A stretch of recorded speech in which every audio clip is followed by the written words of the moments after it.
आप सुन रहे हैं भाग 22। सारी रात ना पार्वती सो पाती है ना ही रमा, और बाहर आंगन में महेश का भी यही हाल रहता है। वो भी पूरी रात जागते हुए घर के हालातों के बारे में ही सोचता रहता है। सुबह सुबह आंख लगती है उसकी। जेठ जी उठिए, दिन निकल आया। आज मैं अपने हाथों से चाय बनाकर लाई हूँ, उठिए। गुलाबो महेश को आवाज देते हुए उसे उठाने लगती है। महेश आंखें खोलकर अलसाता हुआ चारों तरफ फैले सुबह के दिव्य प्रकाश को देखते हुए उठकर बैठ जाता है। गुलाबो को आज पहली बार इस तरह चाय बनाकर लाता देख वो हैरान रह जाता है। आगे बढ़कर चाय का कप लेकर वो चाय की चुस्की लेने लगता है। अरे वाह, ये चाय तो बहुत जायकेदार है, बढ़िया बनी है। तुम अच्छी चाय बना लेती हो।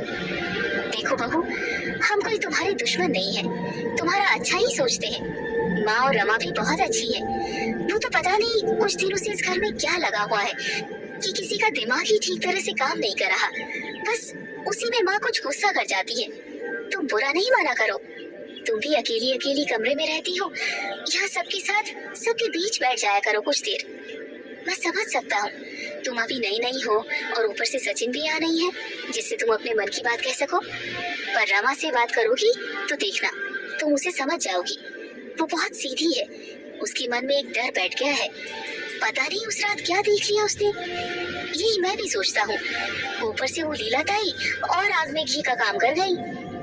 रमा अकेली पड़ जाती है रसोई में, तुम भी थोड़ा उसका हाथ बटा दिया करो, फिर तुम दोनों में भी अच्छी बनने लगेगी।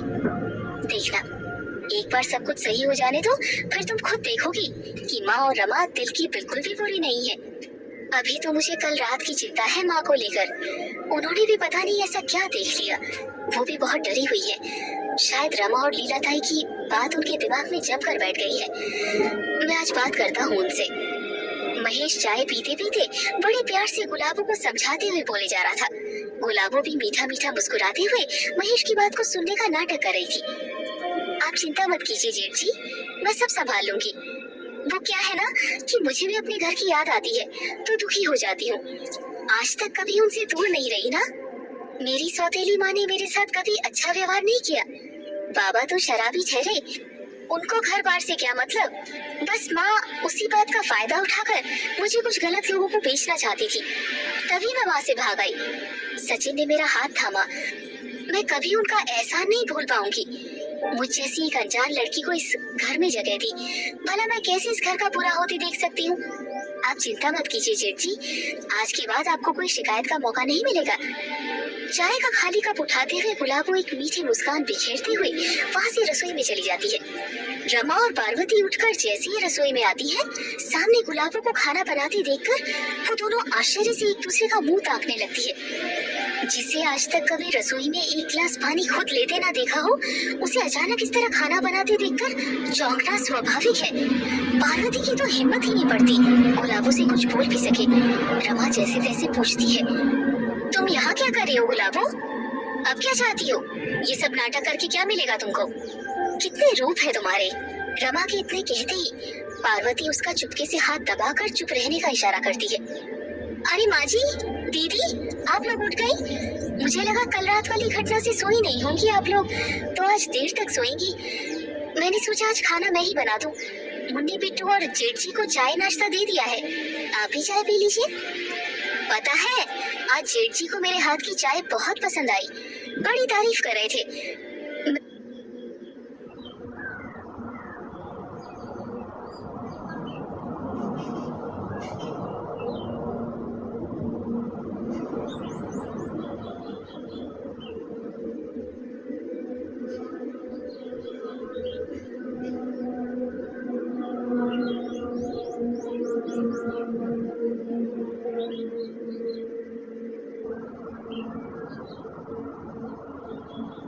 मैं तो शर्म से ही गड़ी जा रही थी जमीन में।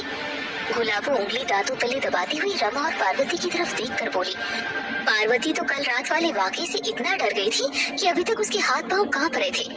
इतना गुलाबो को देखकर वो फौरन रसोई से बाहर आकर आंगन में बैठ जाती है। तभी महेश तैयार होकर बाहर आंगन में आता है। पार्वती को बैठा देख वो पास आकर बैठ जाता है। अरे माँ, उठ गई आप? अब कैसी तबीयत है आपकी?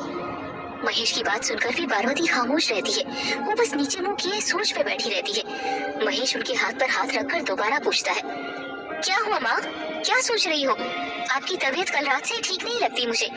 पता नहीं क्या क्या मन में सोचकर तबीयत की ऐसी तैसी कर लेती हो। फालतू बातें दिमाग से निकाल दो।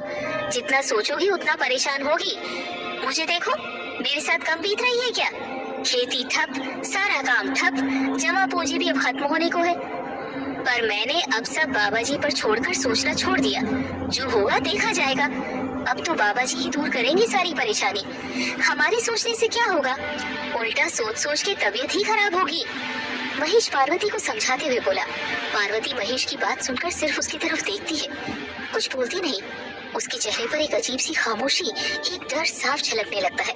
वो वापस नीचे मुंह करके बैठ जाती है, एक टक बस जमीन की तरफ ही देखती हुई। अरे माँ, चुप क्यों हो? कुछ बोलती क्यों नहीं? अच्छा बताओ, कल रात क्या हुआ था? मैं अब चुप होकर सिर्फ आपकी ही बात सुनूंगा। बोलो। सुनने से क्या होगा बेटा, मानेगा तो नहीं ना। यही कहेगा कि सब मेरा भरम है, मैं ज्यादा सोचती हूँ इसीलिए ऐसी हो गई हूँ। पार्वती महेश की तरफ प्रश्नवाचक मुद्रा में देखते हुए बोली। अरे माँ माँ माँ, मैं तेरा बेटा हूँ, कोई गैर नहीं। तू ऐसा क्यों सोचती है कि मैं तेरी बात मानूंगा ही नहीं? तू नहीं जानती, कल पूरी रात सोया तक नहीं। तेरी वो रात की हालत देखकर बड़ी चिंता रहती है तेरी। मैं बोल नहीं पाता माँ, पर मन में डर सा लगा रहता है तुझे लेकर। ऐसा लगता है तुझे कहीं मैं खो ना दूं। मेरी दुनिया सिर्फ तुझसे है माँ। तुझे इस हाल में देखकर भला मैं कैसे खुश रह सकता हूँ?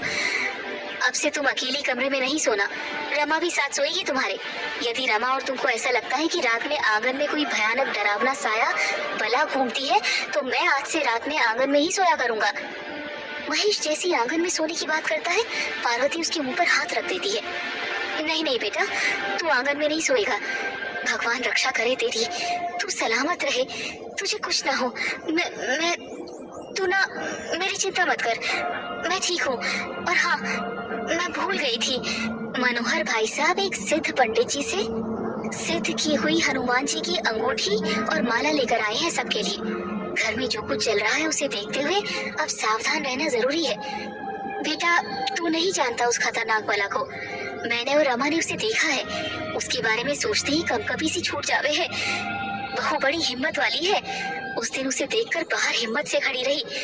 मैं तो मत पूछ, कल रात क्या हालत हो गई थी। पूजा घर में रखी है वो दोनों चीजें, जा जाकर पहन ले। और हाँ, उनका खास ध्यान रखना, इधर उधर जगह का ध्यान रखना। वो पवित्र सिद्ध अंगूठी और माला है, बुरी नजर और बला से बचावेगी। जा जल्दी जाकर पहन ले, और मुन्नी और बिट्टू को भी पहना दे।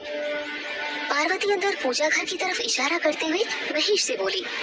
महेश माँ की बात सुनकर कुछ बोलता तो नहीं, पर ऐसे सर हिलाता है जैसे कहना चाह रहा हो कि तू नहीं मानेगी माँ।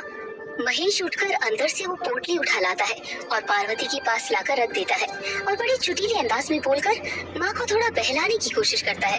ई लो मोरी मैया, ये रही तोहार जादू की पुड़िया, खुद ही अपने हाथ से निकाल के दे दो हमें। आज से हनुमान जी भी आपन साथ साथ घूमत रही। जरा वो भी देखी ले कि ओहार भगतवा का जिंदगी कितना दूभर मुश्किल है। अब पता चली हो कि भगवान और इंसान में का अंतर है। खुदा तो सारी शक्ति रख लिए और डूब गए राम भक्ति में। हम वो इंसानों का कहा छोड़ दिए, दुई हाथ दुई पैर भरोसे। बोली जा मेहनत कर और कमा के खा। तब से हम यूं सुसरे लगे हैं दिन रात हाथ माथा पचीटी में। कुछ हाथ लग गया तो ठीक, नहीं लगा तो एक सीख। महेश के इस तरह जानबूझकर देहाती में बोलने से पार्वती के चेहरे पर और थोड़ी मुस्कान आ जाती है। अरे रे, अभी तो मैं नहाई तक नहीं, मेरे पास क्यों रखे हैं लाके सारी की सारी? तुझसे कहा था एक अंगूठी और माला निकाल के पहन ले, मैं स्नान करके ही हाथ लगा सकती हूँ, तो खुद निकाल ले। बस मैं भी अभी नहा ही लेती हूँ और ये सब ले जाकर वापस धरा वहीं पूजा घर में जा। अरे मेरी भोली मैया, मन चंगा तो कटौती में गंगा। और फिर इस दुनिया में तेरी जैसी माओं का मन चंगा नहीं होगा तो क्या हम जैसे नंगों का होगा? महेश कुर्ता पहनते हंसते हुए पार्वती की तरफ देखकर बोला। पागल कहीं का, 2 बच्चों का बाप बन गया है पर अकल ढेले भर की नहीं। ले गंगा जल छिड़क कर पहन ले, और जो बात बोली उसका ध्यान रखना। बाहर इधर उधर बखत बेबखत मत जाना, रमा भी नहाकर पहन लेगी। पार्वती समझाते हुए महेश से बोली। महेश अंदर चला जाता है। तभी रसोई में से गुलाबो हाथ में चाय लेकर बाहर आती है और उसकी तरफ हाथ बढ़ाकर बड़े कुटीले अंदाज में बोलती है, लीजिए माँ जी, आज हमारे हाथ की चाय का स्वाद लीजिए। जेठ जी ने तो खूब स्वाद लिया, आप भी पीकर देखिए ना। पार्वती उसकी तरफ देखकर फिर से कंपकपा जाती है।